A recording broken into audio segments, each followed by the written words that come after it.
मी कुमारी तनया बालाजी मोरे पंढरपूरच्या पवित्र भूमीवरून आलेली कन्या आपल्या समोर विषय मांडते माझ्या स्वप्नातील भारत। कुणी एकेकाळी म्हटलं जायचं, जहाँ डाल डाल पर सोने की चिड़िया करती है बसेरा, वो भारत देश है मेरा, वो भारत देश है मेरा।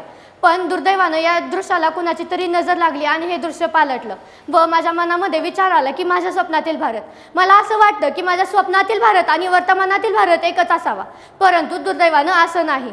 आजही माझ्या देशामध्ये माता सुरक्षित नाही, आजही माझ्या देशामध्ये बळीराजाच्या शेतीमालाला भाव नाही, आजही माझ्या देशामध्ये असाक्षरता, अंधश्रद्धा व भ्रष्टाचाराचे प्रमाण जास्त आहे। मग या पार्श्वभूमीवर माझ्या स्वप्नातील भारत कसा असेल, तर जिथे स्त्री, शेतकरी आणि सैनिक यांना आदराचे स्थान असेल, जिथे श्रीमंतीचं गुणगौरव नसून खऱ्या अर्थाने माणुसकीचा गुणगौरव असेल, जातीयता धर्मीयता विषमतेचे नाव नसेल, जातीयता धर्मीयता विषमतेचे नाव नसेल, असा माझ्या स्वप्नातील भारत असेल, असा माझ्या स्वप्नातील भारत असेल। समाजातील प्रत्येक घटकाला समान न्याय देणारा व वैचारिक क्रांती घडवणारा माझ्या स्वप्नातील भारत असेल।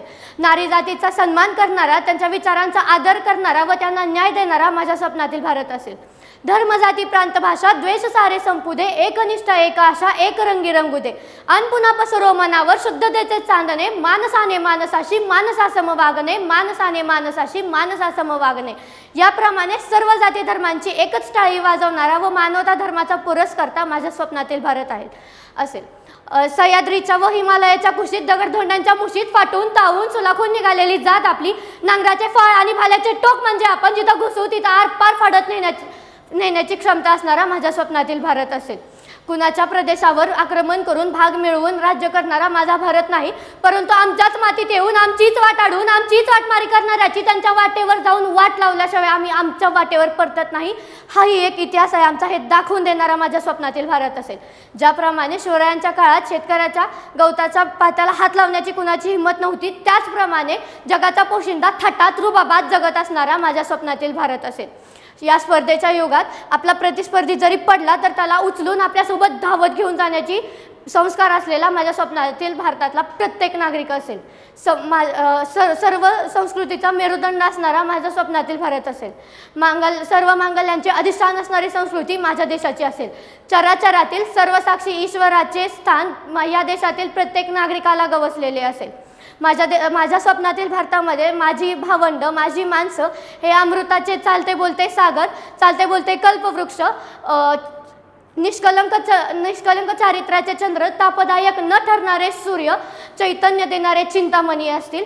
माझ्या स्वप्नातील भारतामध्ये मनगट हृदय व मेंदू यांच्या आधारावर वैज्ञानिक क्रांती घडवणारा माझ्या स्वप्नातील भारत असेल। त्याच वेळेला सर्वगुण संपन्न माणूस निर्माण करणारा, विज्ञानाची कास असणारा पण त्याच वेळेला माणुसकीची आस असणारा, अर्थप्राप्तीसाठी नव्हे तर अर्थपूर्ण जगणारा माझ्या स्वप्नातील भारत असेल।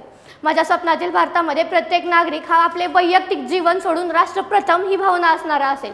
राष्ट्राचे हृदय शाळेत स्पंदत असते। हे शारदेचे व्यासपीठ इथे शिक्षक हा विद्यार्थ्यांच्या सांस्कृतिक जडणघडणीत वैचारिक पातळी वाढवणारा असेल। त्याचप्रमाणे मूल्याधिष्ठित शिक्षण प्रणाली जर जाणीवपूर्वक रुजवली तर भविष्यामध्ये भ्रष्टाचारी राजकारणी व अधिकारी निर्माण होणार नाहीत। माझ्या स्वप्नातील भारतामध्ये विशाल व पवित्र मंदिरे असलेल्या व साधू संतांच्या, ऋषीमुनींच्या पादस्पर्शाने पावन झालेल्या भारतभूमीचे आपण लेकरं, आपल्या धमन्यांमध्ये आणि शिरांमध्ये कोणतं रक्त वाहतं, त्या रक्तावर आणि त्या रक्ताने पूर्वी बजावलेल्या कामगिरीवर आपली श्रद्धा असेल। त्याच वेळेला विज्ञान व तंत्रज्ञानात गरुड भरारी घेणारा माझ्या स्वप्नातील भारत असेल। माझ्या स्वप्नातील सततच्या आक्रमणाने घायाळ झालेली भारत माता नुकतेच नयन कमल उघडू पाहत आहे। त्या भारत मातेला पूर्वीपेक्षा जास्त गौरवान्वित करून आपल्या हृदय सिंहासनावर प्रतिष्ठापित करूया। मी भारत मातेची कन्या आज तुम्हा सर्वांना आवाहन करते की माझ्या स्वप्नातील भारत माता सत्यात आणण्यासाठी आपण सर्व तिची लेकरे त्यासाठी प्रयत्न करूया। तुमच्या मनगटात ताकद आहे सिंहालाही कवेत घेण्याची, तुमच्या मनगटात ताकद आहे सिंहालाही कवेत घेण्याची, तुमच्यामध्ये जरब आहे मृत्यूलाही घाबरवण्याची, तुमच्यामध्ये जरब आहे मृत्यूलाही घाबरवण्याची। अरे पुन्हा एकदा आबाळाला गरजण्याचं आव्हान द्या आणि आमच्या भारत मातेत सोन्याचा पूर येऊ द्या, सोन्याचा पूर येऊ द्या। धन्यवाद। जय हिंद।